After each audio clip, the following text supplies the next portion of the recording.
बिहार में नहीं थम रहा पुलों के गिरने का सिलसिला। एक और पुल चढ़ा भ्रष्टाचार की भेंट। शुरू होने से पहले ही धंसा। मेची नदी पर बना था ब्रिज। बड़ा हादसा टला, पुल शुरू होने से पहले ही दे गया दगा।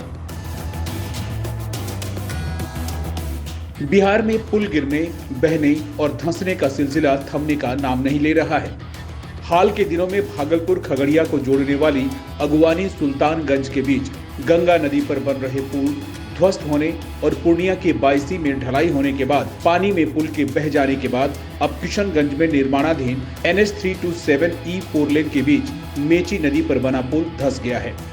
बहादुरगंज से ठाकुरगंज के बीच NH 327E पर गौरी गांव के पास मेची नदी पर बने 6 पिलर वाले पुल का एक पिलर धंस गया है। नवनिर्मित पुल का एक पिलर धंसने की सूचना पर निर्माण कंपनी सहित NHAI के अधिकारियों में हड़कंप मच गया है।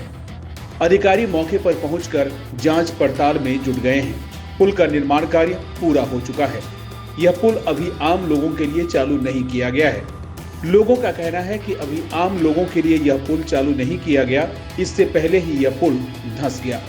बताते चले कि 1546 करोड़ की लागत से अररिया से गलगलिया के बीच 94 किलोमीटर 4 लेन सड़क का निर्माण GR इंफ्रा कंपनी के द्वारा किया जा रहा है, जिसमें 1 दर्जन से अधिक पुलों का निर्माण कार्य चल रहा है। गंभीरगढ़ के समीप नवनिर्मित पुल का एक पिलर 1 फीट धंसने से पुल निर्माण कंपनी GR इंफ्रास्ट्रक्चर सवालों के घेरे में है। वहीं स्थानीय लोग इसे भ्रष्टाचार का नमूना बता रहे हैं।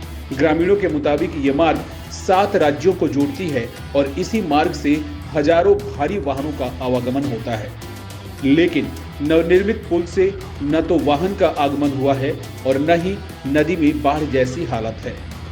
उससे पहले ही पुल का पाया धंसना पुल निर्माण में भारी धांधली को दर्शा रहा है। ग्रामीणों ने मामले की जांच कर पुल निर्माण कंपनी को ब्लैकलिस्टेड करने की मांग की है, जबकि अन्य लोगों का कहना है कि इसी पुल के ठीक बगल में 100 साल पुराना पुल है, जिस पुल का अभी तक इस्तेमाल हो रहा है, लेकिन नवनिर्मित पुल का धंसना एक बड़ा हादसा होने से टला। ये हम लोगों का गलगलिया से अररिया एक महत्वपूर्ण सड़क है, जो GR इंफ्रा द्वारा जो कार्य में है। ये भ्रष्टाचार का भेंट चढ़ रहा है और इसका ये है मोनोपोली हिटलरशाही इस कंपनी का इतना है, जो हम लोग छोटा सा योजना में भी अगर कोई योजना चलाते हैं तो सिलीगुड़ी का बालू को जांच करके उसके बाद ही कार्य किया जाता है। यहाँ इस तरह से ये 9 नंबर घाट को माइनिंग ले करके मिट्टी आता है ना क्या आता है, उसके प्लांट के अंदर घुसता है। आज भी उसका बालू का आप जांच अगर कीजिएगा तो 50% उसमें बालू में मिट्टी होगा, 50% बालू होगा। जो मिट्टी से ही इसको ढलाई किया जा रहा है। इस चीज़ का देख रेख करने वाला कोई नहीं है। गुणवत्ता में 50% भी नहीं आएगा आपका। जो इस तरह का मामला है और देख रहे हैं। क्या मांग करते हैं? तो मांग करते हैं हम सरकार से कि इसकी सही जांच हो, विभागीय सही स्तरीय जांच हो। जो एक बहुत बड़ा भेंट चल रहा है यहाँ पर, जो इतना बड़ा योजना है, जो महत्वपूर्ण सड़क है गलगलिया से अररिया तक, इस पर इस तरह का कार्य होना दुर्भाग्य है हम लोगों के लिए। जी, मेरा नाम हुआ जिलानी के द्वारा ये NH 327E का चौड़ीकरण हो रहा है गलगलिया से अररिया तक। लगभग 1500 करोड़ का लागत से ये पूरा सड़क पहले 2 लेन का था, अब 4 लेन का बन रहा है।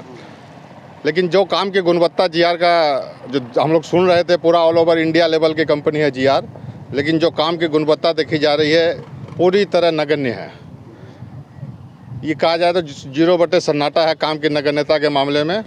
न जहाँ पर मिट्टी देना चाहिए वहाँ बालू से गड्ढे भरे जा रहे हैं। आज जो आप देख रहे होंगे कि चौड़ीकरण के नाम पर बालू दिया जा रहा है, जबकि वहाँ मिट्टी दिया जाना था। अब बालू कितने दिन टिकेगी ये समझा जा सकता है।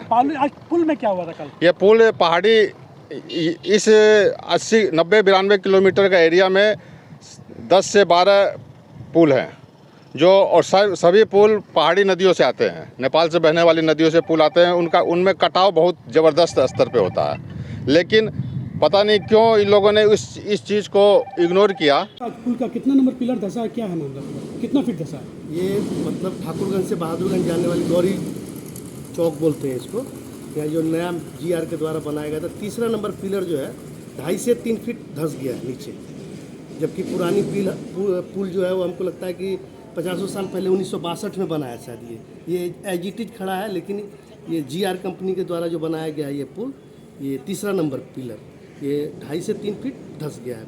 कि किस नदी पे बना और कब ये घटना घटी? ये मेची है, मेची नदी है जो नेपाल सीमा से मैंने प्रवेश करती है भारतीय सीमा में, और सामरिक दृष्टिकोण से भी ये बहुत महत्वपूर्ण है।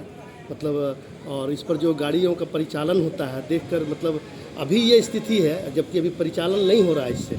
अगर जब चालू हो जाएगी तब क्या स्थिति है, तो समझिए कि बहुत बड़ी घटना टल गई कि पहले हुई। आप लोग क्या मांग करते हैं?